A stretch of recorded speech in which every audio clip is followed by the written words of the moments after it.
Change News. This is Voice of Change Radio News. I'm Amanda Kumalo. A look at stories making the headlines.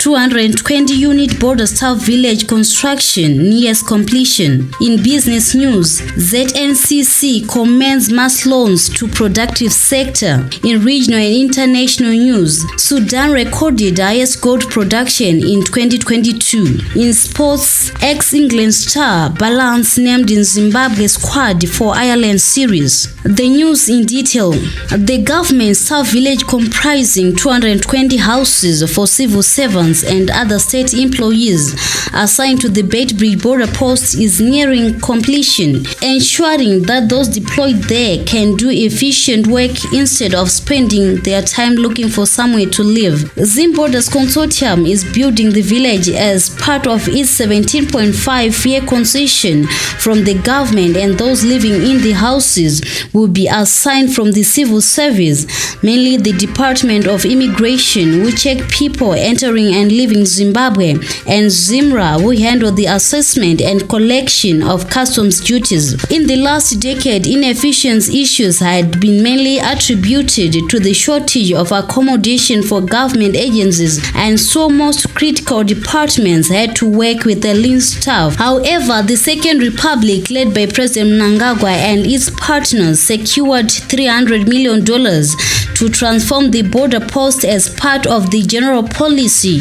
of making it a lot easier to do business. The Civil Registry Department has increased the production of passports, with Harare alone now producing about 1,300 passports per day from under 1,000 in an effort to clear the sudden jump in demand that occurs every year during the festive season. Zimbabweans based outside the country tend to take advantage of the festive season to renew their travel documents before returning to their bases. Presently, a number of measures have been employed, including working on weekends, extending working hours, and increasing personal servicing passport applicants so as to meet the demand. The government is putting in place measures to ensure that the country increases tobacco production and value addition for export markets. Minister of Lands, Agriculture, Fisheries, Water and Rural Development, Dr. Anxious Masuka, has said. He made the remarks during his routine monitoring visits to provinces and was touring Sambok Commercial Farm in Marondera yesterday. Sambok Farm has put 200 hectares under tobacco and is one of the farms where tobacco is being produced at a large scale.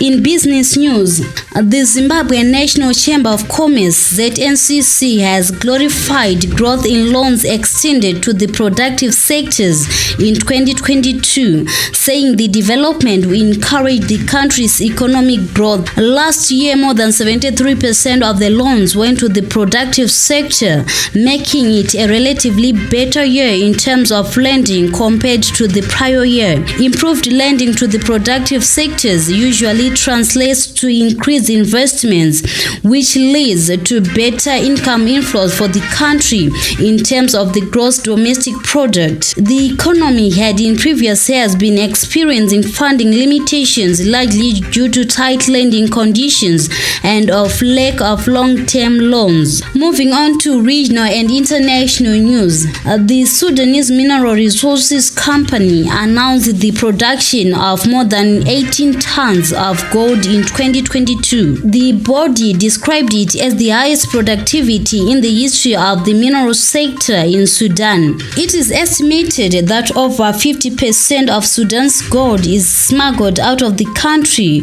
with proceeds frequently used to finance the internal conflict. The Central Bank of Sudan issued a new circular to banks and related authorities in March 2022, banning the export of gold by government agencies and foreigners, individuals and companies, excluding concession companies operating in mining.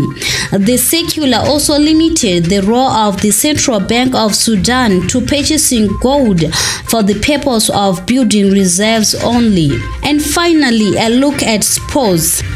Zimbabwe cricket selectors have begged former England international Gary Ballance to make an instant impact in the national team after naming him in the squad for the upcoming three-match T201 series against Ireland.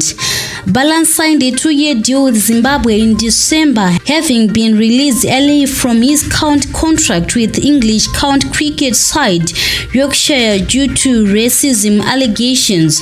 That ends this news bulletin. Voice of Change News.